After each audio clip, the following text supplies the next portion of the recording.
అధ్యాయం 1 నుండి చదవండి. అపోల్లో కొరింథులో ఉన్నప్పుడు ఆ, జరిగినదేమనగా ఆ. పౌలు పై ప్రదేశములలో అందరూ ఓపెన్ చేస్తారా? బైబిల్ ఓపెన్ చేయండి అందరూ. ఓకే.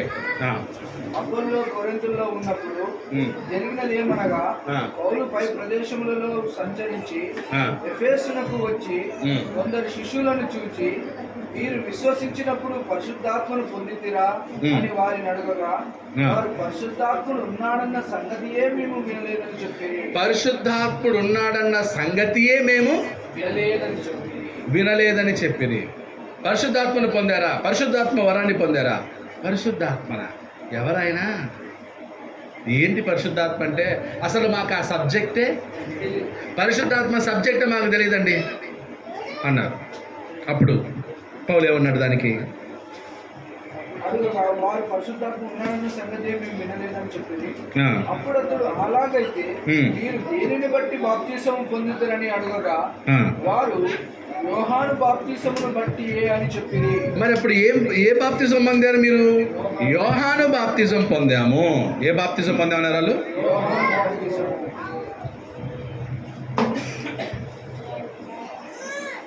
యోహాను బాప్తిజం పొందాం మేము. యోహాను బాప్తిజం పొందాము. నిజమైన బాప్తిజం పొందలేదు.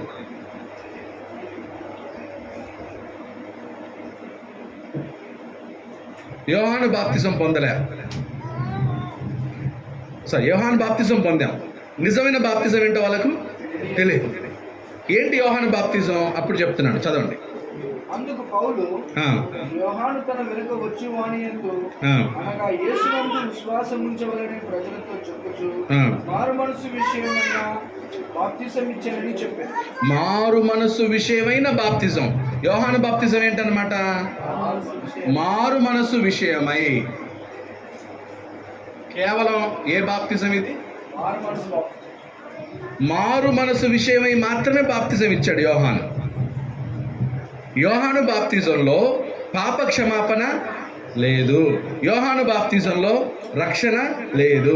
యోహాను బాప్తిజంలో క్రొత్తగా జన్మించడం లేదు. యోహాను బాప్తిజంలో దేవుని రాజ్యంలో ప్రవేశం లేదు. యోహాను బాప్తిజంలో పరిశుద్ధాత్మ వరం లేదు. యోహాను బాప్తిజంలో క్రీస్తు సంఘంలో ప్రవేశం లేదు. యోహాను బాప్తిజంలో ప్రభువు సంఘంలో చేర్చడం అనేది లేదు. కేవలం ఏది మాత్రం? మారు మనసు విషయమైన. జస్ట్ ఊరికి మారడానికి, యేసు వైపు తిరగడానికి, అంతే. మరి ఏం చేయాలి మేము? యోహాను బాప్తిజం పొందాం మేము, మరి ఏం చేయాలి మేము? ఇప్పుడు నిజమైన బాప్తిజం ఉంది. నిజమైన బాప్తిజం పొందాలా, లేదా ఆ మారు మనసు విషయమై పొందిన బాప్తిజంతోనే కొనసాగాలా? అప్పుడు వాళ్ళు ఏం చేశారు? ముందుకు చదవండి. ఆ మాటలు విని ప్రభు అయిన యేసు నామమున బాప్తిస్మము పొందిరి. అంటే రెండోసారి పొందారా? పొందలేదా? మొదటిసారి పొందింది ఏది కాదు? నిజమైన బాప్తిజం కాదు. మొదటిసారి వాళ్ళు పొందింది దేనికోసం పొందలేదు? పాప క్షమాపణ కోసం పొందలేదు. రక్షింపబడుటకు పొందలేదు. క్రొత్తగా జన్మించుటకు పొందలేదు. దేవుని రాజ్యంలో ప్రవేశించడానికి పొందలేదు. పరిశుద్ధాత్మని వరాన్ని పొందడానికి పొందలేదు. క్రీస్తు సంఘంలో చేరడానికి పొందలేదు. క్రీస్తు చేత వాళ్ళు సంఘంలో చేర్చబడలేదు. క్రీస్తు సంఘంలో చేర్చబడలేదు. వాళ్ళు క్రీస్తు చేత చేర్చబడలేదు. ఎలా? మళ్ళీ మీరు పొందాల్సిందే. మళ్ళీ మీరు బాప్తిజం పొందాలి అన్నప్పుడు వాళ్ళు పొందారా? పొందలేదా? పొందారు. అంటే ఇవన్నీ కావాలంటే పొందక తప్పదు. రైట్? సో ఆ నిజమైన బాప్తిజమే ఇదన్నమాట. రైట్? ఈరోజు చాలామంది ఈ అంశాల కోసం బాప్తిజం పొందటం లేదు. ఎన్నో వేల మంది పెళ్ళికి బాప్తిజం పొందిన వాళ్ళు ఉన్నారు. మరి అలాంటి వాళ్ళు, మేము బాప్తిజం పొందాము, మాకు ఇచ్చినారంటే చెల్లుద్దా? చెల్లదు. సమాధుల కోసం బాప్తిజం పొందిన వాళ్ళు, ఉద్యోగం దొరుకుతుందని చెప్పి బాప్తిజం పొందిన వాళ్ళు, మంచి మార్కులు రావాలి, ర్యాంక్ రావాలని చెప్పి బాప్తిజం పొందిన వాళ్ళు ఉన్నారు. నాకు ఒక సొంత ఇల్లు కావాలి, దానికోసం బాప్తిజం పొందిన వాళ్ళు ఉన్నారు. రోగాలతో నా జబ్బు పోవడానికి బాప్తిజం. నాకు జబ్బు ఉందండి అంటే నువ్వు బాప్తిజం పొందితే నీ జబ్బు పోతుంది. పిల్లలకి షీట్ ఇస్తారని బాప్తిసం. మొన్న సినిమా స్టార్ రజనీకాంత్ బాప్తిజం పొందాడు. తెలుసా మీకు ఆ విషయం? కానీ వాడు బాప్తిజం పొందింది దీనికోసం కాదు. కన్నడలో శివరాజ్ కుమార్ వాళ్ళ అన్న, ఏం పేరు అతని పేరు, రాఘవేంద్ర రాజ్ కుమార్ అని ఉంటాడు.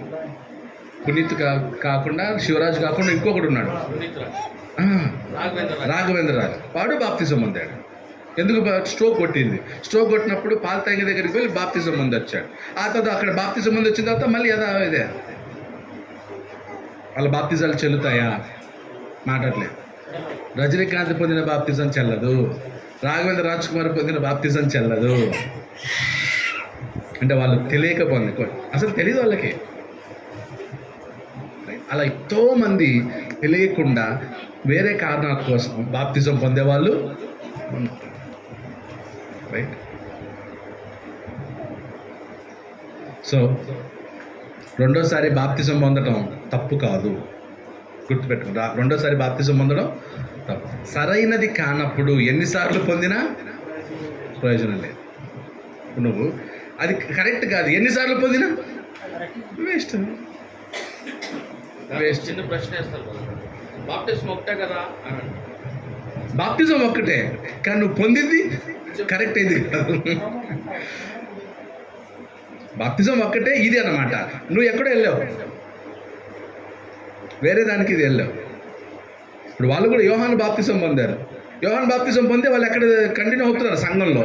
పౌలు వచ్చాడు, అడిగితే పరిశుద్ధాత్మ సబ్జెక్టే తెలియదు మాకన్నా. ఇప్పుడు ఇందాక పొద్దున 7 సబ్జెక్టులు చెప్పాను, అవునా? శరీరం ఒక్కటే, ఆత్మ ఒక్కటే, నిరీక్షణ ఒక్కటే, ప్రభు ఒక్కడే, విశ్వాసం ఒక్కటే, బాప్తిజం ఒక్కటే, తండ్రిన దేవుడు ఒక్కడే. ఇప్పుడు ఆ సబ్జెక్టులు తెలియని ఎంతమంది ఉన్నారు? మరి అవేం తెలియకుండా బాప్తిజం పొందితే? అందుకే నేను కూడా అవన్నీ చెప్పే మీకు బాప్తిజం లేసని చెప్పాను, రైట్? నేను మీకు ఏది మరవకుండా, ఏది సీక్రెట్గా లేకుండా అన్నీ చెప్పి లాస్ట్ ఈ పాట చెప్తున్నాను. ఇవన్నీ విన్నాక పొందటం సరైన బాప్తిజం. అందుకే నేను 2 రోజులు, నిన్న ఈ రోజు, ఆ ఒక్కసారి అప్పగింపబడినటువంటి బోధ, ఆ 7 విషయాలు, 7 సబ్జెక్టులు, రైట్? ఇప్పుడు అన్నీ మీకు ఒక్కొక్కటి చెప్పుకుంటూ వచ్చాను క్లియర్. కొన్ని మీరు అడగనివి కూడా చెప్పాను. మీరు కొన్ని అడగని ప్రశ్నలకి, ఎందుకంటే దానికి కనెక్ట్ లింక్ ఉంటుంది. నేను సంపూర్ణంగా ఇవి చెప్పకుండా ఎవరికి బాప్తిజం ఇవ్వను. ఇవన్నీ చెప్పాక బాప్తిజం. ఇప్పుడు ఈ 2 రోజుల క్లాసులు నేను కొన్నిసార్లు ఇదే క్లాసుల్ని 2 నెలలు చెప్తాను. అంటే వారానికి ఒక క్లాస్. కానీ మీకు మాత్రం 2 రోజులు కలిపి, నిన్న 2 గంటలు, పొద్దున్న 2 గంటలు, మధ్యాహ్నం 4 ప్లస్ ఈరోజు 6 ప్లస్ దగ్గర 8 గంటలు. 8 గంటలు అంటే నా దృష్టిలో 8 వారాలు. 2 నెలల క్లాస్ని 2 రోజులు చెప్పాను మీకు. సో సబ్జెక్ట్ మీకు కవర్ అయింది. కాబట్టి సరైన బాప్తిజం పొందకుండా ఎన్నిసార్లు పొందినా జస్ట్ నీళ్ళలో మునిగి వస్తున్నారు తప్ప బాప్తిజం కాదని. కాబట్టి 2వసారి బాప్తిజం పొందినటువంటి ఉదాహరణ మనకు బైబిల్లో. 2వసారి బాప్తిజం పొందడానికి సిగ్గుపడొద్దు, ఓకే? లేదా అవమానంగా ఫీల్ అవ్వద్దు. సంతోషంగా, రైట్, క్రీస్తు సంఘంలో చేరాలి, నేను క్రీస్తు చేత చేర్చబడాలి, దేవుని రాజ్యంలో చేరాలి, క్రొత్తగా జన్మించాలి, రక్షణ పొందాలి. క్రీస్తు సంఘంలోనే నా ఇక జీవిత ప్రయాణం. ఎందుకంటే క్రీస్తు సంఘం తర్వాత నెక్స్ట్ పెట్టే అడుగు ఏదన్నమాట, ఇంకా పరలోకమే. ఈరోజు క్రీస్తు సంఘంలో చేర్చబడడానికి 2వసారి బాప్తిజం పొందారు. ఒక ఆయన 7 సార్లు పొందాడు బాప్తిజం. ఎన్నిసార్లు? 7 సార్లు పొందాడు. మైసూర్లో లవకుమార్ అంటే ఉంటాడు కదా, 7 సార్లు పొందాడు. ఈ వాక్యం చెప్పిన తర్వాత 8వసారి అప్పుడు అన్నాను, ఇంత చెప్పిన తర్వాత మళ్ళీ 9 అవుతామండి. 9 కాదు, ఇదే లాస్ట్. దీని తర్వాత ఇంకొకటి లేదు, ఇదే లాస్ట్. అంటే అతను 7 సార్లు అక్కడ ఇక్కడ వెళ్ళాడు. ఇది ఇంత చెప్పిన తర్వాత ఈ 7 సార్లు నాకు ఇవి చెప్పకుండానే ఇచ్చేసారు బాప్తిజం. 7 సార్లలో ఈ సబ్జెక్టే కవర్ అవ్వలేదంట. మరి ఏం చెప్పించారో తెలియదు వాళ్ళు. కాబట్టి 7 సార్లు తీసుకున్నా, 10 సార్లు తీసుకున్నా, క్రీస్తు సంఘంలో చేర్చబడకపోతే నా తండ్రి నాటని మొక్క. సో మా కోరిక ఏంటంటే, యాకోబు గారు, మీరు, మీ భార్య, ఇంకా ఎవరైతే క్రీస్తు సంఘంలో చేర్చబడలేదో, క్రీస్తు సంఘంలో లేరో, ఈ సత్యవాక్యాన్ని విన్నారు, రైట్, మీరు మళ్ళీ బాప్తిజం తీసుకోవటం వలన దేవుని రాజ్యంలో ప్రవేశిస్తారు, క్రీస్తు సంఘంలో చేర్చబడతారు. దేవునికి మీరేమవుతారు? కుమారులు అవుతారు. దేవుని మీరు తండ్రి అని పిలవగలిగే అర్హతను మీరు రేపు సంపాదించుకుంటారు. క్రీస్తు శరీరంలో మీరు ఇప్పుడు ఏమవుతున్నారు? ఒక అవయవం. ఇప్పటివరకు అవయవం కాదు, క్రీస్తు సంఘంలో మీరు అవయవం కాదు. రేపు బాప్తిజం పొందితే మీరు ఏమవుతారు? క్రీస్తు సంఘంలో ఒక అవయవము. ఇప్పటివరకు క్రీస్తు బయట మెట్ల దగ్గర ఉన్నారు. ఎవరైతే బాప్తిజం క్రీస్తు సంఘంలో బాప్తిజం పొందలేదో ఎక్కడున్నారనమాట? మెట్ల మీద ఉన్నట్టు, మెట్ల మీద ఉండి ప్రభు వల్ల తీసుకున్నట్లు అనమాట. ఎప్పుడైతే క్రీస్తు సంఘంలో బాప్తిజం పొందితే బల్ల మీద కూర్చొని తిన్నట్టు. బల్ల మీద భోజనం చేయడానికి, మెట్ల దగ్గర భోజనం చేయడానికి తేడా ఉందా యాకోబు గారు? ఇన్ని రోజులు మీరు ఎక్కడ చేశారు? మెట్ల మీద చేశారు. ఇప్పుడు ఎక్కడికి రమ్మని పిలుస్తున్నాం? బల్ల మీదకి రమ్మని పిలుస్తాం. ఎవరి బల్ల ఇది? ప్రభువుది. ప్రభు శరీరంలో మీరు చేర్చబడి, ప్రభు శరీరాన్ని ప్రతి ఆదివారం మీరు జ్ఞాపకం చేసుకున్న ద్వారా దేవుణ్ణి మహిమపరిచిన వారు అవుతారు. రైట్. లాస్ట్గా ఒక మాట చెప్పి ముగిస్తాను. మత్తయి సువార్త 7వ అధ్యాయం 21.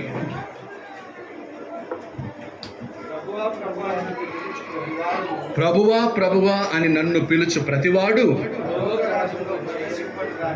పరలోక రాజ్యంలో ప్రవేశింపడు గాని పరలోకమందున్న నా తండ్రి చిత్త ప్రకారము చేయువాడే పరలోక రాజ్యంలో ప్రవేశం. తండ్రి చిత్త ప్రకారము చేయువాడు, తండ్రి చిత్త ప్రకారము చేయువారే ఎక్కడికి వెళ్తారంట? పరలోక రాజ్యంలో ప్రవేశిస్తారు. తండ్రి చిత్తము, తండ్రి చిత్తం అంటే దేవుని సంకల్పం. సో తండ్రి చిత్తం ఏది? క్రీస్తు సంఘం. తండ్రి చిత్తం ఏది? తండ్రి చిత్తంలో యేసుక్రీస్తు ప్రధానం. తండ్రి చిత్తంలో రెండవ ప్రధానం ఏదంటే సంఘము. దేవుని సంకల్పంలో యేసుక్రీస్తు ఫస్ట్, సెకండ్ ఏది? సంఘం, థర్డ్ ఏది? పరలోకం. ఎందుకంటే క్రీస్తు లేకపోతే సంఘం లేదు, సంఘం లేకపోతే పరలోకం లేదు. ఓకే. కాబట్టి తండ్రి చిత్త ప్రకారం చేయువారే పరలోక రాజ్యంలో ప్రవేశిస్తారు. ఆ దినమున చదువు ముందుకి. ఆ దినమున అనేకులు వచ్చి నన్ను చూచి, ప్రభువా ప్రభువా, మేము నీ నామమున ప్రవచింపలేదా? నీ నామమున దయ్యములను వెళ్ళగొట్టలేదా? నీ నామమున అనేకమైన అద్భుతములు నీ నామముననే, యేసుక్రీస్తు నామముననే మేము ఇన్ని చేశామే. నీ నామాన్నే, యేసుక్రీస్తు నామమున దయ్యాల్ని వెళ్ళగొట్టాం, యేసుక్రీస్తు నామమున అద్భుతాలు చేశాం, యేసుక్రీస్తు నామమున సూచక్రియలు చేశాం, అవి చేసాం, ఎన్నో చేశాం. మరి ఇప్పుడు మమ్మల్ని గెట్ అవుట్ అంటున్నావేంటి అని అడుగుతారంట. ఆ రోజు చాలా మంది వచ్చి ఏమంటారంట? వెళ్ళగొట్టి, నీ నామమునే కదా మేము చేసింది, దయ్యం వెళ్ళగొట్టామే. ఇప్పుడు మాకు పరలోకంలో ఏం లేదంటున్నావు, స్థానం లేదు. యేసు ప్రభువు ఏమంటున్నాడు? నా తండ్రి చిత్త ప్రకారం చేయవాడే పరలోక రాజ్యంలో ప్రవేశిస్తాడు. వీళ్ళు ఏమంటున్నారు? నీ నామమును మేము దయ్యాలను వెళ్ళగొట్టాం, సూచక్రియలు చేసాం, అద్భుతాలు చేసాం, మాకు పరలోకంలో స్థానం లేదంటున్నావేంటి? అక్రమము చేయువారలారా నా యొద్ద నుండి, అక్రమము చేయువారలారా, అక్రమము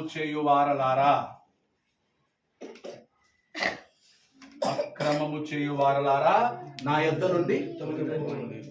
అంటే వాళ్ళు చేసింది అద్భుతాలు చేశారు, స్వస్థతలు చేశారు, యేసుక్రీస్తు నామాన్ని అన్ని చేశారు. కానీ వాళ్ళు చేసింది ఏది కాదు? క్రమం కాదు.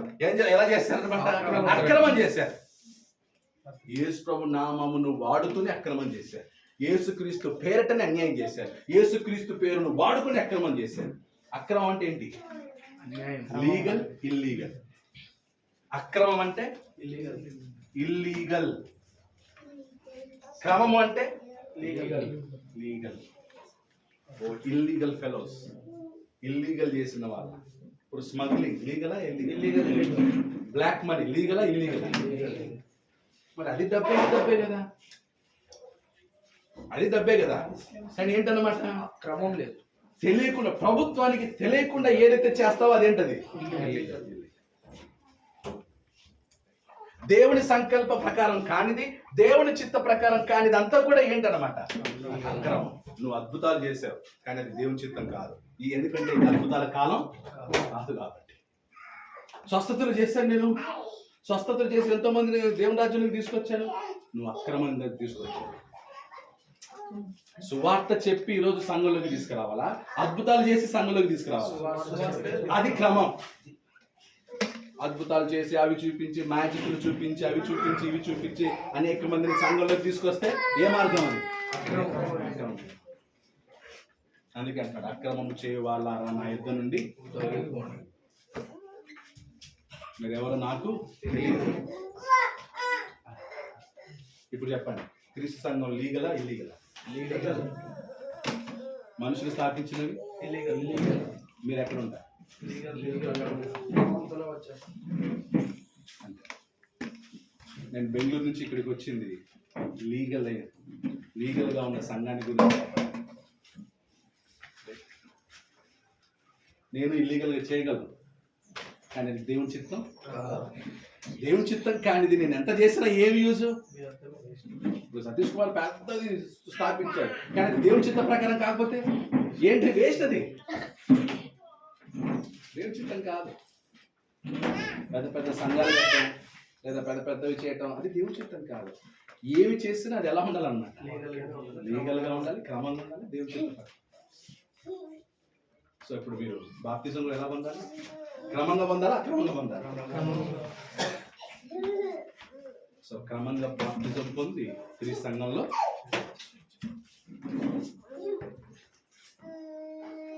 మీలో ఎవరైనా బ్రదర్ గారు మేము ఇప్పటి వరకు అక్రమమైన మార్గంలో ఉన్నాం, మాకు క్రమమైన మార్గం కావాలి, మాకు క్రీస్తు సంఘం కావాలి, ఆ క్రీస్తు సంఘంలో మేము చేర్చబడాలి, ఆల్రెడీ మేము బాప్తిజం పొందాం కానీ ఈ వాక్యం అయిన తర్వాత మళ్ళీ మాకు బాప్తిజం తీసుకోవాలనిపిస్తుంది, క్రీస్తు సంఘంలోకి చేర్చబడాలని అనిపిస్తుంది అంటే మీకు మళ్ళీ బాప్తిజం ఇవ్వడం జరుగుతుంది. చెప్తాను, సరైనది కానప్పుడు ఎన్నిసార్లు తీసుకున్నా పరిపూర్ణమైన వచ్చినప్పుడు పరిపూర్ణంగా కాబట్టి అది తెలియక ముందు వేరే, తెలిసిన తర్వాత ఇప్పుడు తప్పించుకోవడానికి లేదు. తెలియకపోతే మాకెవరు చెప్పలేదని అనొచ్చు, ఇప్పుడు తెలిసిన తర్వాత ఇరుక్కునేసాను దాంట్లో. సత్యవాక్యాన్ని ఈ 2 రోజులు కూడా మీరు ఓపికతో మరి ఎంతో శ్రద్ధతో భక్తితో విన్నారు.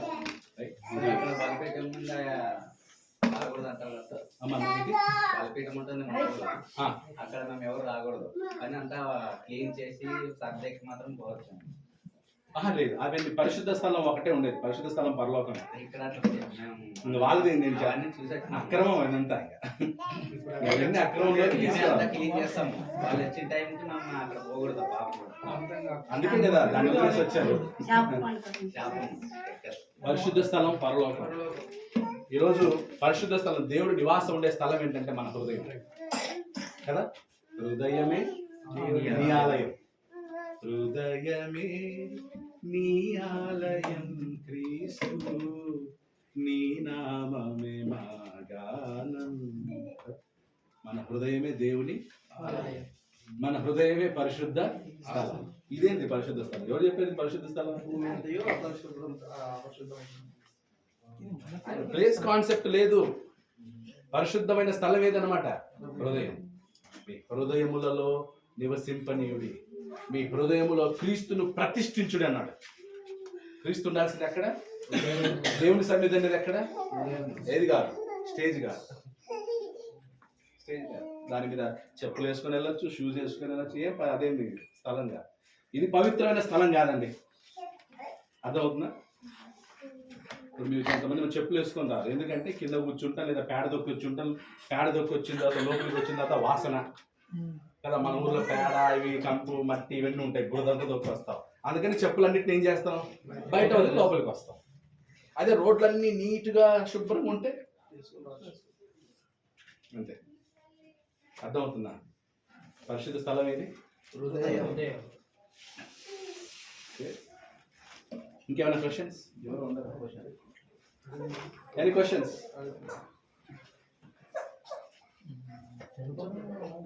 ఇక్కడ బాప్తిసం తీసుకున్నాం కదా, ఒకవేళ అనుకూల పరిస్థితులు ఏమైనా సరిపోకుండా ఒకవేళ వెళ్ళిపోయి వేరే సంఘాలకు పోయినప్పుడు ఆయన కానీ ఒకవేళ లేదు వాళ్ళు ఇచ్చింది చెల్లరు నాది చెల్లుతుంది అనే రకంగా ఏమన్నా చెప్పినప్పుడు తీసుకోవచ్చా, లేదా అది ఎట్లా? ఇప్పుడు క్రీస్తు సంఘంలోకి మీరు బాప్తిసం పొందారు, అవునా? ఇక్కడ మీకేదో గిట్టడం లే. ఇప్పుడు మీరు వెళ్తే ఏ సంఘానికి వెళ్తారు? అదే ఊర్లో ఉన్న ఇంకో క్రీస్తు సంఘానికి వెళ్ళాలి, అదే ఊర్లో ఉన్న ఇంకో క్రీస్తు సంఘానికి వెళ్తారు. అప్పుడు అక్కడికి వెళ్ళి బ్రదర్ నేను యాక్చువల్లీ అలాంటి క్రీస్తు సంఘంలో ఉన్నాను, కానీ కొన్ని కారణాల వల్ల నేను వెళ్ళలేకపోతున్నాను, నేను మీ దగ్గరికి వచ్చి ఆరాధన చేయొచ్చు అంటే ఓకే అంటాడు. ఇంకో బాప్తిసం అడగడు. అర్థమైందా? ఆ సంఘానికి కాకుండా వేరే సంఘానికి వెళ్తే ఇంకా అసలు నువ్వు క్రిస్టియనే కాదు. ఇంకా అంతగా దాన్ని ఏమంటారంటే అది ఇంకా నెక్స్ట్ లెవెల్. ఇంకా దాన్ని ఏమంటారంటే భ్రష్టత్వం, విశ్వాస. ఎందుకంటే క్రీస్తు సంఘంలో ఇమడలేనివాడు, క్రీస్తు సంఘంలో ఉండలేనివాడు. అదే ఇందాక చెప్పాను, క్రీస్తు సంఘం లాస్ట్. ఇంకా దాంట్లో నుంచి కూడా కింద పడ్డాడంటే అక్రమం అవుతుంది సార్. మరి రాసేవాళ్ళు అంటే ఇంకా అక్రమం. ఇంకా ఇంకా అక్కడ నుంచి బయటకు వచ్చిన తర్వాత అన్ని అక్రమమే. ఇంకా ఏది కావు, ఆ స్టేజ్కి వెళ్ళరు ఎవరు, ఆ స్టేజ్కి వెళ్ళరు. ఒకవేళ అలాంటి పరిస్థితి వచ్చినా దాన్ని ఏం చేయాలి అంటే, మీ క్రీస్తు సంఘంలో ఒకవేళ సమస్యలు వస్తే వేరే చిన్న చిన్నవి ఏదో ఉంటాయి, కానీ అదేదో వాక్యానికి సంబంధించి, బోధకు సంబంధించి, రక్షణకు సంబంధించిన సమస్యలు ఉండవు.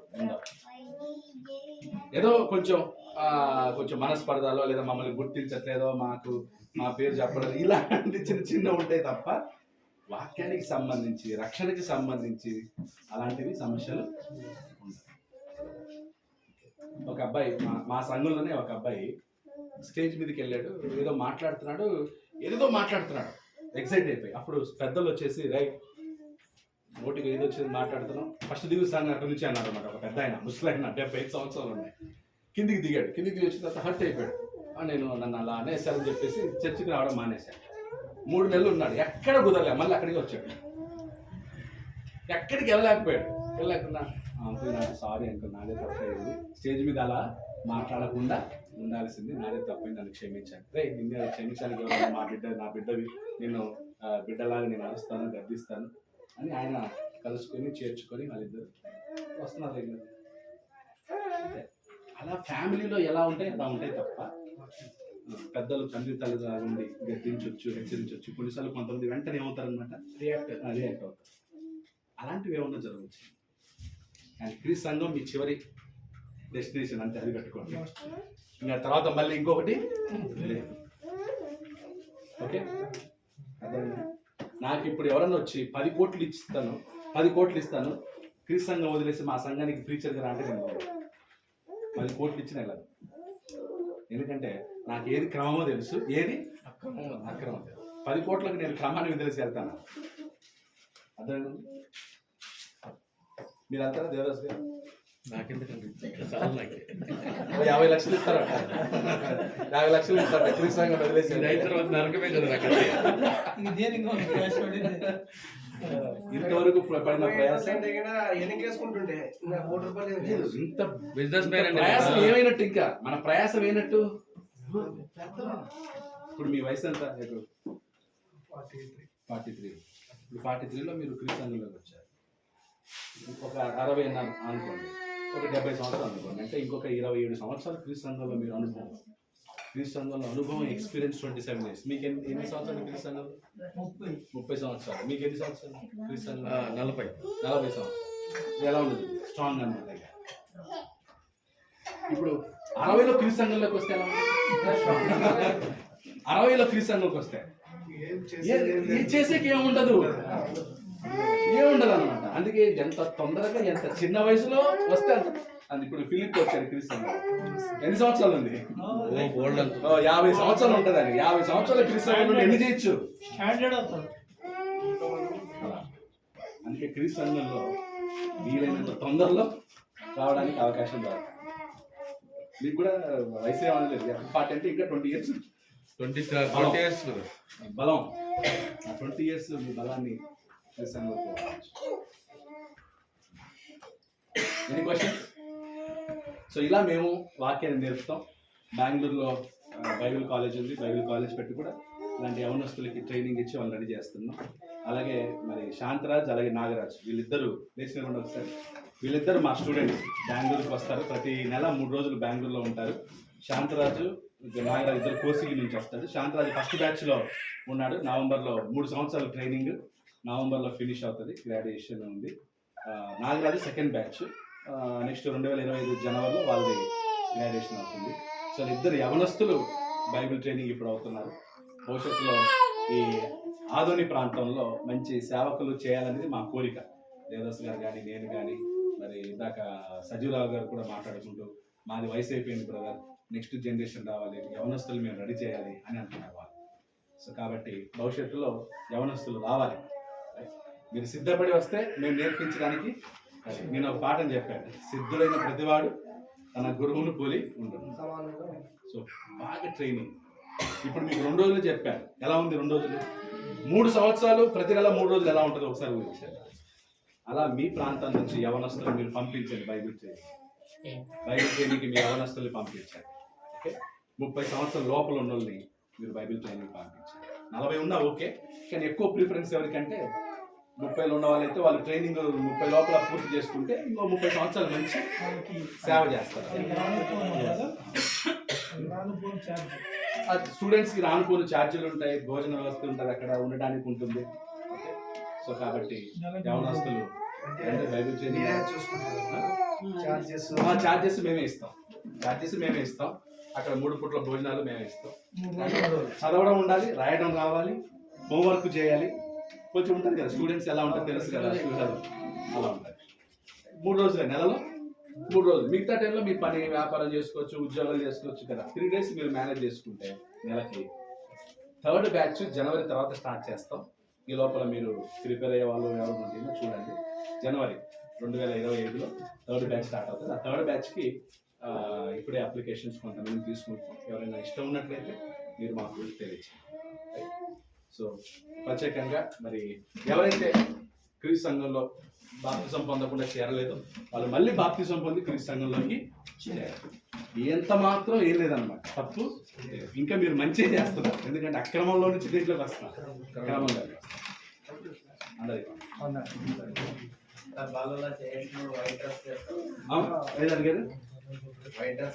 వైట్ డ్రెస్ గురించి అడిగారు. ఓకే, కొంతమంది నెలకొకసారి ఇస్తారు కదా, తెల్ల వస్త్రాలు అంటే ఏంటి? ధరించుకోవాలి. ప్రకటన గ్రంథంలో చెప్తారు కదా సార్, తెల్ల వస్త్రములు అంటే ఉదికిన వస్త్రములు.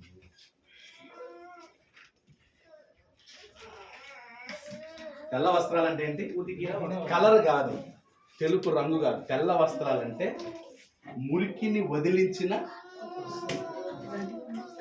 అర్థమైందా? ఇప్పుడు తెలుపులో ఏం కనిపిస్తుంది మనకి? వైట్ లో మనకి ఇది తెల్ల బోర్డు, ఇదంతా తుడిపేసరికి ఎలా కనిపిస్తుంది? తెల్లగా ఉంటుంది. అంటే దాంట్లో ఏం లేదని అర్థం, మరక లేదు.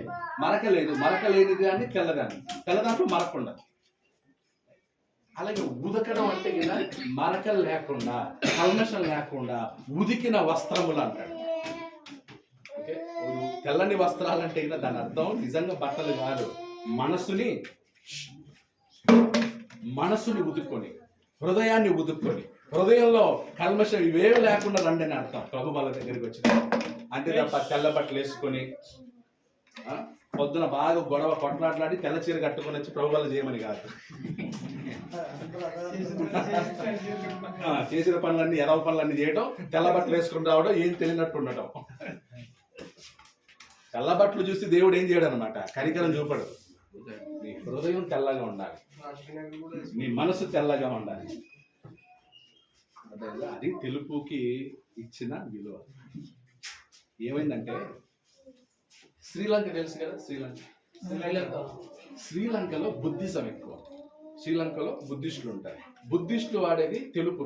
ఎప్పుడు వాళ్ళు ఏం చేస్తారన్నమాట, తెల్ల డ్రెస్ వేసుకుంటారు. ఆ బుద్ధిస్టుల్ని మార్చడానికి అమెరికా వాళ్ళు మిషనరీస్ శ్రీలంకకి వెళ్ళారు. శ్రీలంక వెళ్ళినప్పుడు అక్కడ వీళ్ళు వాళ్ళలాగానే తెల్లబట్టలు వేసుకొని వాళ్ళకి వాక్యం చెప్పారు. వాళ్ళు వాక్యం చెప్పగానే వాళ్ళు క్రీస్తుని నమ్మారు, సంఘంలోకి వచ్చారు. అందరూ ఏ బట్టలు కలర్ ఏదనమాట, తెలుపే. ఇప్పుడు అక్కడ ఒక యుద్ధం జరిగింది, వార్ జరుగుతుంది. జరిగినప్పుడు అప్పుడు ఆ తెల్లగా ఉన్నటువంటి వాళ్ళందరూ పెంటుకోస్టల్ అనమాట, సిలోన్ పెంటుకోస్టల్ మిషన్ అని స్టార్ట్ చేశారు శ్రీలంక. వాళ్ళందరూ తెల్లబట్టలు వేసుకుని దేవుని ఆరాధించారు. ఇప్పుడు అక్కడ వార్ జరిగేసరికి ఆ సిలోన్ పెంటుకోస్టల్ అందరూ ఎక్కడికి వచ్చారంటే చెన్నైకి వచ్చారు. చెన్నైకి వచ్చిన తర్వాత అక్కడ మళ్ళీ శ్రీలంక వాళ్ళని, వీళ్ళు సిలోన్ పెంటుకోస్టల్ అంటే వీళ్ళు శ్రీలంక వాళ్ళని చెప్పి ప్రాబ్లం అవుతుందని చెప్పి ఇండియన్ పెంటుకోస్టల్ అని పేరు మార్చుకున్నారు. ఇండియన్ పెంటుకోస్టల్ పేరు మార్చుకొని డ్రెస్ మాత్రం వైట్ అదే కంటిన్యూ చేశారు. ఇంకా అదేమైపోయిందంటే పెంటుకోస్టల్కి యూనిఫామ్ లాగా ఇంకా వైట్ కోట్ డ్రెస్ అయిపోయింది. ఇంకా అందరూ ఇంకా చర్చికి వెళ్తే తెల్లబట్టలు. మన ఇండియాలోనేమో తెల్ల బట్టలు ఎవరు వేసుకుంటారు, విధవరాండ్రు వేసుకుంటారు. అప్పుడు మన ఇండియాలో ఏమైంది, నిన్ను చర్చికి పోతే తెల్లబట్టలు వేసుకోవాలంట, తెల్లబెట్టు వేసుకుని విధవరాండ్ అనుకుంటారు, ముందు మేము పోయి అనుకుంటారు. కాబట్టి చర్చికి వద్దు, ఏమొద్దు అనేసి చర్చికి వెళ్దాం చాలా మంది. అర్థమైందా? ఎందుకు హిందువులు ఈరోజు చర్చికి రారంటే భయం. అమ్మో చర్చికి పోతే తెల్లబట్టలు వేసుకొని పోవాలంట. మరి తెల్లబట్టలు వేసుకుంటే వాళ్ళకి సూచిక ఏంటి, ముండమూపి. తెల్లబట్టలు వేసుకుని ముండమూపి. చర్చికి వెళ్తే ముక్కరాయి పెట్టుకోకూడదంట, బంగారం వేసుకోకూడదంట, ఏం లేకుండా పోవాలంట. ఏం లేకుండా మన ఇండియాలో ఎవరు భర్త లేని వాళ్ళు విధవరంటే ఏమి లేకుండా ఉంటారు. అప్పుడు భయపడి వాళ్ళు ఏం చేస్తారన్నమాట, హిందువులు చాలా మంది చర్చికి రావడం. బైబిల్ ఏం చెప్తుంటే తగు మాత్రపు వస్త్రాలంకరణ అన్న.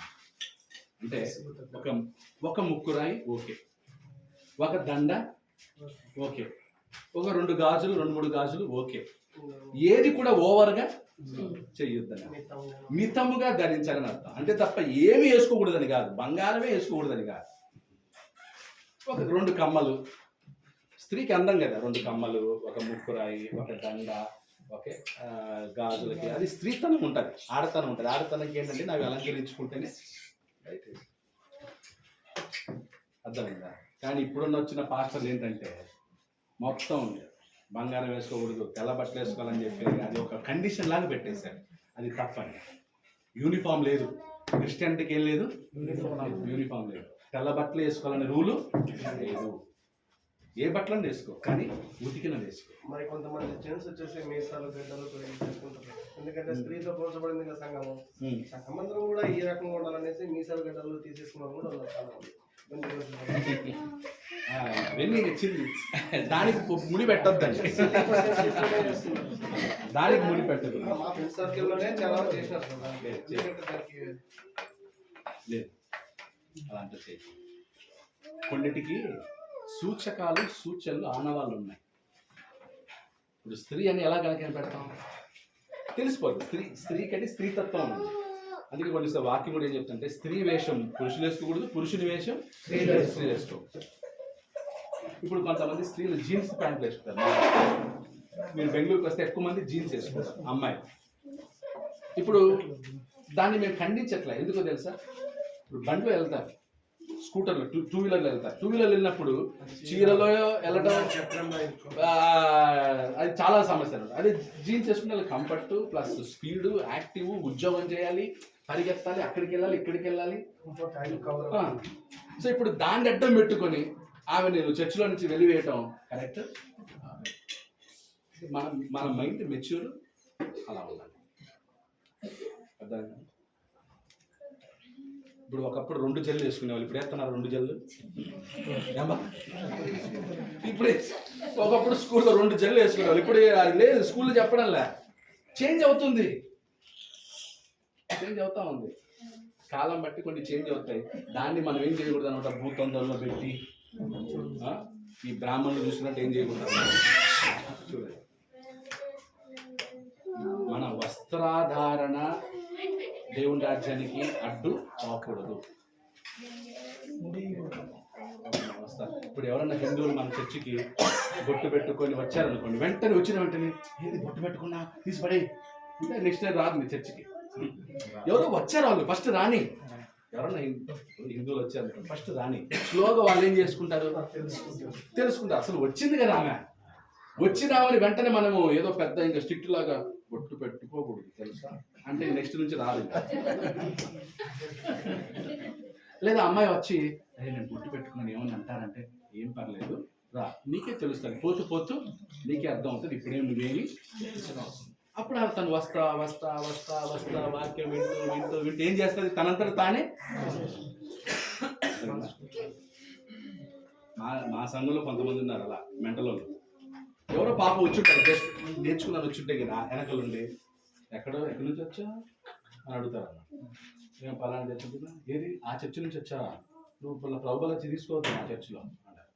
వాడేదో పాపం వచ్చాడు, వెళ్తే ఆ చర్చి ఉంది కదా వెళ్దామని వచ్చాడు అనమాట. ఇప్పుడు బాప్తిని తీసుకున్నాడు, ప్రభుబల చేసే వెళ్తున్నాడు. ఇప్పుడు మనం వెంటనే తీసుకోవద్దంటే ఏం చేస్తున్నాడు, మానేస్తాడు. తీసుకునేవాడు ఫస్ట్, వేరే చర్చోడే వచ్చాడు తీసుకుని తర్వాత మనం ఏం చేయొచ్చు, రెగ్యులర్గా వస్తూ ఉంటే మనం ఏం చేయాలనుకుంటే నిదానంగా ఫాలో చేస్తూ, ప్రేమ చూపిస్తూ, సత్యం చెప్తూ, వాక్యం చెప్తూ, ఆ తర్వాత ఒకేసారి వచ్చింది సరే నువ్వు తీసుకోవద్దు వేరే చర్చోడి అయిపోయాక అంతే రా అర్థమైందా. అలా ఎవరు కూడా స్టార్టింగ్లో కొత్తగా ఎవరు వచ్చినా వాళ్ళని గురించి తెలుసుకోవాలి, వాళ్ళని అర్థం చేసుకోవాలి, వాళ్ళకు నేర్పించాలి. ఆ తర్వాత మనం వాళ్ళకి స్లోగా గైడెన్స్. అర్థమవుతుందా? Any questions? అంతేనా? ఓకే. ఇది ప్రభు బల అనేది కార్యక్రమం ఉంది సార్.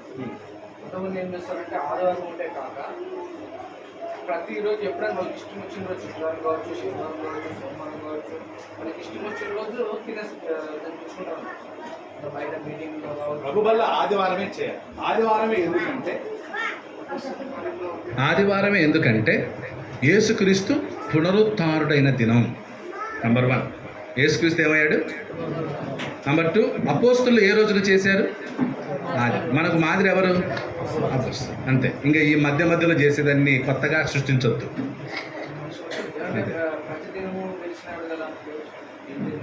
అది ఇంటింట ఫెలోషిప్ మీల్, అది వేరు. రొట్టె విరడు అంటే 2 రకాలు, ఒకటి తినే భోజనం, ఇంకొకటి యేసు ప్రభుని జ్ఞాపకం చేసుకునే భోజనం. యేసు ప్రభుని జ్ఞాపకం చేసుకునేది భోజనం ఎప్పుడన్నమాట, ఆదివారం.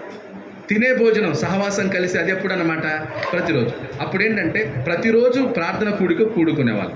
అప్పుడు ఏం చేస్తారంటే ఒక్కొక్క రోజు ఒక్కొక్క ఇంట్లో భోజనాలు చేసేవి. సోమవారం నీ ఇంట్లో, మంగళవారం నీ ఇంట్లో, బుధవారం నీ ఇంట్లో, అందరూ వచ్చి సంఘం కలిసి ఒక్కొక్కరి ఇంట్లో ఏం చేసేవాళ్ళు అనమాట. అది సహవాస భోజనం. ఇంటింటా రొట్టె విరిచేది సహవాస భోజనం. ఆదివారం రొట్టె విరిచడం అనేది ప్రభువుని జ్ఞాపకం చేసుకోవడం చేసేది. అది ఎలా చేయాలంటే ఒకే రొట్టెని పట్టుకొని దాన్ని కొంచెం విరిచి కొంచెం ఏం చేయాలన్నమాట, తీసుకోవాలి. కొంతమంది రొట్టె ప్రభువులో చూస్తే ఓ రొట్టె అంతా మొత్తం నోట్లు వేసుకుంటారు.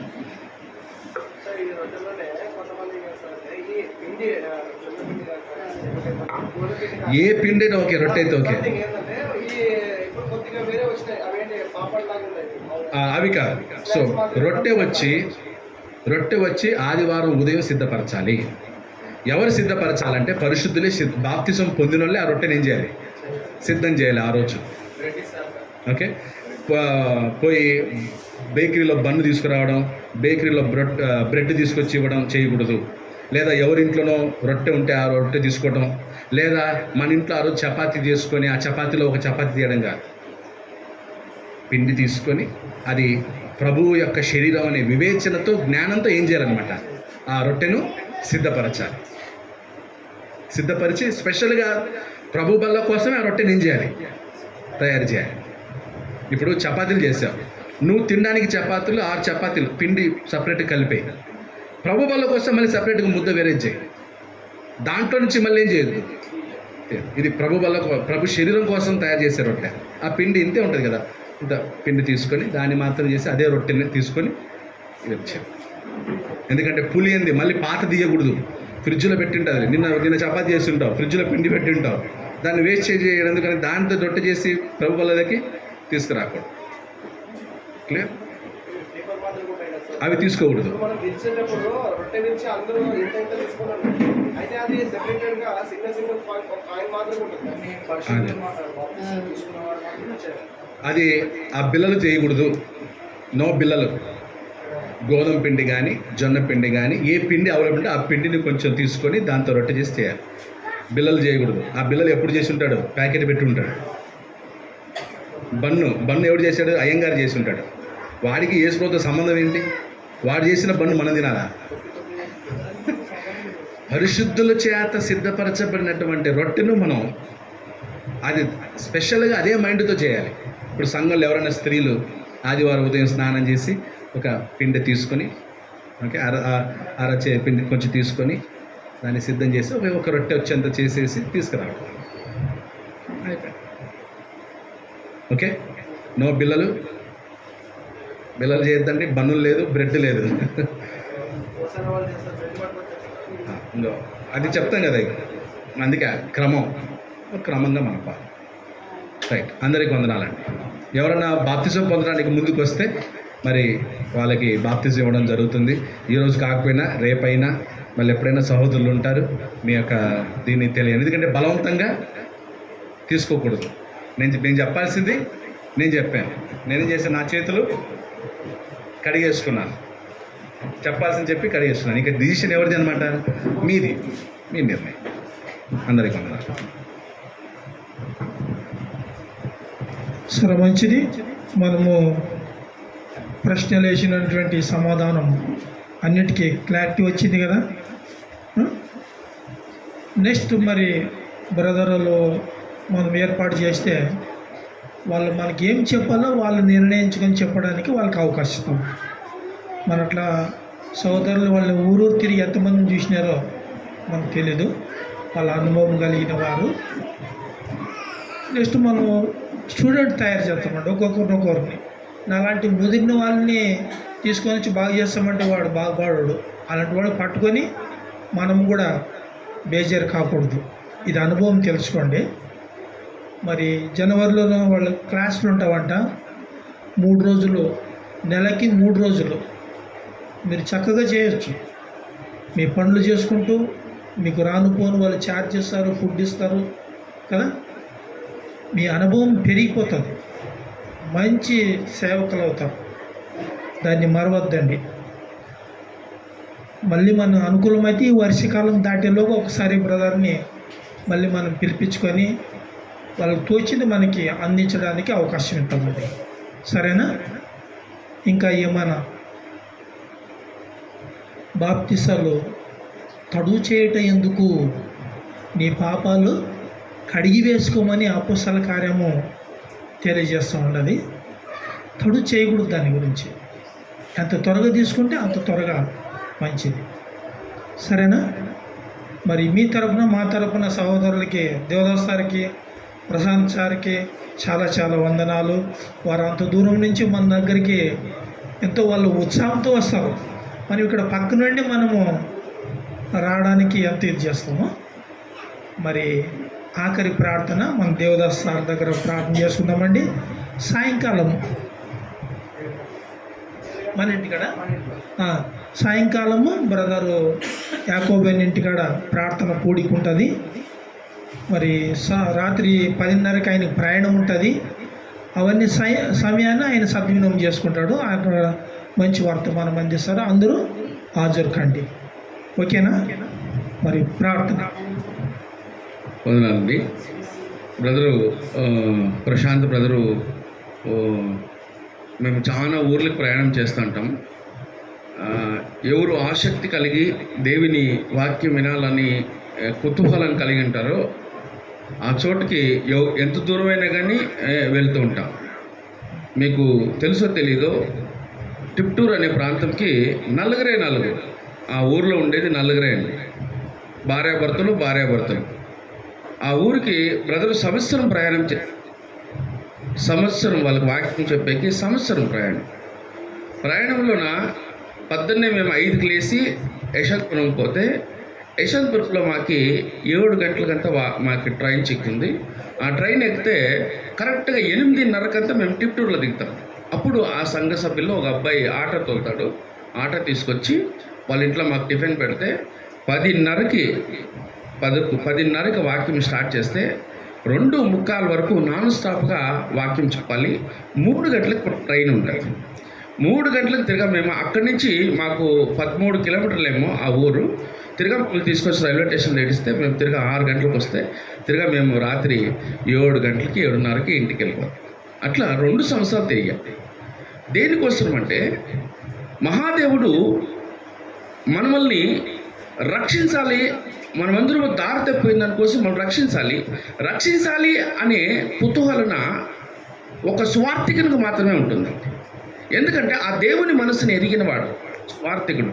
అందుకని మా ప్రియులతో మేము చాలా ఊర్లకు వెళ్ళాం.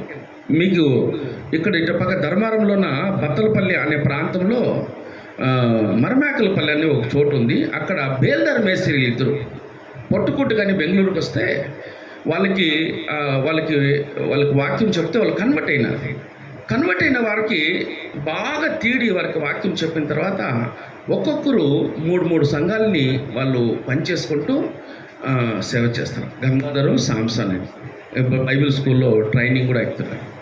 పక్కగా జరుగుతుంది. మా బ్రదర్ది ఎక్కడికి పోయినా పనిచేస్తారు. పనిచేస్తే ఆ సంఘం పైన పెత్తనం చేయరు. మేము ఎవరే కానీ సంఘం పైన పెత్తనం చేయము. నేను చాలా సంవత్సరాలు ఇంకా ఇక్కడికి వస్తాను. బ్రదర్లు నన్ను చూస్తారు. మేము పెత్తనం చేయము. మా పని ఏమంటే సత్యం తెలియచేయాలా, బలపరచాలా. ఆ సంఘాల పైన పెత్తనం. ఆ పెత్తనం ఎవరిదంటే మీదే. తిరిగా మీరు పిలిస్తే బ్రదర్ వస్తారు. తిరిగి ఏం చెప్పమంటే దాన్ని చెప్తారు. మిమ్మల్ని బలపరుస్తారు, క్రమం చేస్తారు. ఇట్లా నడచండి, ఇది క్రమం అని తెలియజేస్తారు. మీకే అప్పగించేసి వెళ్ళిపోతారు. మీకు ఏమైనా ప్రాబ్లం అయితే ఫోన్ చేస్తే తిరిగి ఎప్పుడైనా వచ్చినప్పుడు తిరిగా దాని గురించి పూర్తి చేస్తారు. తిరిగి ఆ సంఘం మీకే అప్పగిస్తారు. ఏంటికి అని అంటే సంఘము ఏ సంఘం అయితే ఉందో క్రీస్తు సంఘము, అది ఆ సంఘమే ఆ సంఘ సభ్యులే పరిపాలన చేయాలి. దానికి ఎవరు ఉండరు అంటే దానికి ఒక మేనేజరు, లేకపోతే దానికి ఒక డైరెక్టర్ ఎవరు ఉండరు. మన డైరెక్టర్ యేసుక్రీస్తు. ఇలాగ మేము పనిచేస్తాం. మా బ్రదర్తో అనేక ఊర్లు ప్రయాణం చేస్తాం. ఏటవరకు డాండెల్లి వరకు పోయినాం మేము బ్రదర్ చేతులు. డాండెల్లి, ఓబ్లీ అవంతా తిరిగి చేస్తాను. ఆ యొక్క కోరిక ఏమంటే నేర్పించాలా అంత కోరిక. నా జ్ఞానం ఎంత ఉందో నా జ్ఞానం నేను వాక్యం నేను తెలియజేస్తాను. వారికి జ్ఞానం ఎక్కువ, మరింత వాళ్ళు స్కూల్ డైరెక్టర్ వాళ్ళు కాబట్టి వాళ్ళ జ్ఞానము వాళ్ళు ఉపదేశం చేసుకుంటారు. అయితే మనకందరికీ వారి తలంతు ప్రకారంగా. కానీ బ్రదరు ఎవరిని కూడా చిన్న చూపు చూసింది నేను చూడలేదు ఇంతవరకు. ఎన్నో ఏళ్ళు ఇంకా కలిసి పనిచేస్తాము. ఎవరిని చిన్న చూపు చూసేలా, ఎవరిని హేళన చేసేలా, ఎవరిని వెంగాడేలా. ఎందుకంటే అందరినీ బలపరచాలి. మా గురించి ఏంటికి ఈ మాట తెలియజేస్తామంటే మేము ఈ సంఘం పైన పెత్తనం చేసే కానీ మేము రాలేదు. మేము వచ్చింది మిమ్మల్ని బలపరచడానికి, సత్యం తెలియచేయడానికి. సంఘంలో మాకు పెత్తనం అవసరం లేదు. సరే అండి, మంచి విషయం కదండి. మనమందరము ప్రశాంత్ బ్రదర్కి రుణపడి ఉండాలి. ఏ విషయంలో? వాక్యము వినిన విషయం. సరేనా? ప్రార్థన చేసుకుందామా? ఒకసారి నిలబడుకుందాం. ఎందుకంటే కూర్చొని ఉంటారు కదా. లేసే చేత కాకుండా కూర్చోండి. ప్రార్థన చేస్తాం.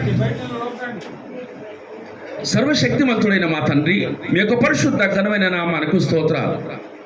మా నాయన 2 రోజుల నుంచి నా తండ్రి సత్యవాక్యమును సరిగ్గా విభజించు అనే ఒక మాటని తండ్రి నేను ఈ రోజు 2 రోజులు విన్నాం తండ్రి. మనైనా సత్యవాక్యమును సరిగా విభజించే విషయము తెలియకున్నందుకోసమే భూలోకములో తండ్రి నానా సంఘాలు తండ్రి ఏర్పడి నేను అనేక మంది చీలిపోయి తండ్రి అనేక మంది నరకానికి తండ్రి బాధ్యులై ఉంటున్న వారుగా కనపడుతున్నారు. నేను మాకు గంటలు కనపడుతున్నప్పుడు మేధావులుగా కనపడుతున్నారు, పెద్ద పెద్ద బిల్డింగులుగా కనపడుతున్నారు, కానీ క్రమము తప్పిన వారుగా కనపడుతున్న విషయము మేము చూస్తున్న వారు ఉంటున్నాం. మన ఆయన మా సంఘము లేకుంటే మేము ఉంటున్న సంఘము ఇలాగన ఉండకూడదు అనేది మీ సంకల్పన అయితే ఆ వాక్యాన్ని వినిన తర్వాత మేము తీసుకున్న తీర్మానము తండ్రి నైనా అది మీ చిత్త ప్రకారమైనది ఉండాలనే విషయము మేము గ్రహించి మీ సంఘములో, మీ రాజ్యములో, మీ కుమారుని యొక్క రాజ్యములో మేము వసించగలిగినట్లు మాకు సాయం సహాయం చేసి నీ కృపతో నడిపింపచేయమని, ఒక్కసారి అప్పగించబడిన ఆ బోధకు మేము నిలబడగలిగిన వారుగా ఉంటున్నామా లేదా అని మమ్మల్ని మేము పరీక్ష చేసుకోగలిగిన భాగ్యము మాకు అనుగ్రహింపచేయమని వేడుకుంటున్నాం. మన ఆయన 2 రోజులు తండ్రి మా ప్రియులు మా కొరకు తండ్రి నేను నిలబడి వాక్యము ఉపదేశం చేసిన వారు ఉన్నారు. ఆయనకు మీ పైన ఉంటున్న ప్రేమ తండ్రి, మీరు ఆయన కరుణిస్తున్న కరుణ, అలాగనే తండ్రి కలిగిన వానికి ఇవ్వబడును అనే మాట ఎంత ప్రాముఖ్యమైనదో తండ్రి. అనేకమైన పనులున్నా కానీ తండ్రి మరీ పనులపైన పనులు చేసే ఒక ఓపిక కలిగిన వారు మా ప్రియులనైనా ఆయన్ని బలపరచండి. నేను ఆయన ఆస్వాదించండి. తనను తన కుమారును తన భార్యను ఆస్వాదించి తండ్రి తాను నడిపిస్తున్న ప్రతి సంఘాన్ని తండ్రి ఆస్వాదించి బలపరచండి. ఈరోజు మాతో నుంచి తండ్రి సెలవు తీసుకొని ప్రయాణమై వెళ్ళిపోతున్నాడు నాయన. ప్రయాణంను ఆస్వాదించి దీవించమని, ఆయనకు తోడుగా ఉండి నడిపించమని నైనా వాక్యం విన్న ప్రతి బిడ్డను మీరు దీవించమని వేడుకుంటున్నాం. ప్రతి బిడ్డను ఆస్వాదించమని వేడుకుంటున్నాం. నేను అక్రమంగా జీవించిన వారమై ఉంటే మేము క్రమమైన సంఘంలోకి రాగలిగినట్లు, క్రమమైన తండ్రి ఆరాధన చేయగలిగినట్లు, క్రమమైన తండ్రి మీ నియమాలను పాటించగలిగినట్లు మమ్మల్ని ఆదరించి కృప చూపించమని వేడుకుంటూ నైనా ఈ కార్యక్రమం కొరకు ప్రయాసపడిన ప్రతి బిడ్డ కొరకు ప్రార్థన చేస్తున్నాం నైనా పేరు మేము ఒక్కొక్క పేరు మేము చూపలేము, కానీ ఈ కార్యక్రమం కొరకు అనేక మంది ధనమును వెచ్చి చేశారు, అనేక మంది సమయాన్ని వెచ్చి చేశారు, అనేక మంది తండ్రి భోజనాలు వండారు, అనేక మంది వడ్డించారు, అనేక మంది ఆకలి ఎత్తేశారు తండ్రి. నేను ప్రతి వారిని మీరు విశేషంగా ఆస్వాదించి దీవించి బలపరచమని ఈ సంఘాన్ని కాస్తున్నా తండ్రి. మా ప్రియ సహోదరుడు తండ్రి సజీవరావన్న మార్గాన్ని కొరకు ప్రార్థిస్తాం. వారిని వారి కుటుంబాలు దీవించమని దాన్ని వెడలి వెళ్తున్న మమ్మల్ని ఆశీర్వాదంతో సాగనింపించమని యేసయ్య పరిశుద్ధ నామంలో అడిగి వేడుకుంటున్నాం జీవం కలిగిన మా తండ్రి. ఆమేన్. వందనాలండి. అందరికీ వందనాలు బ్రదర్.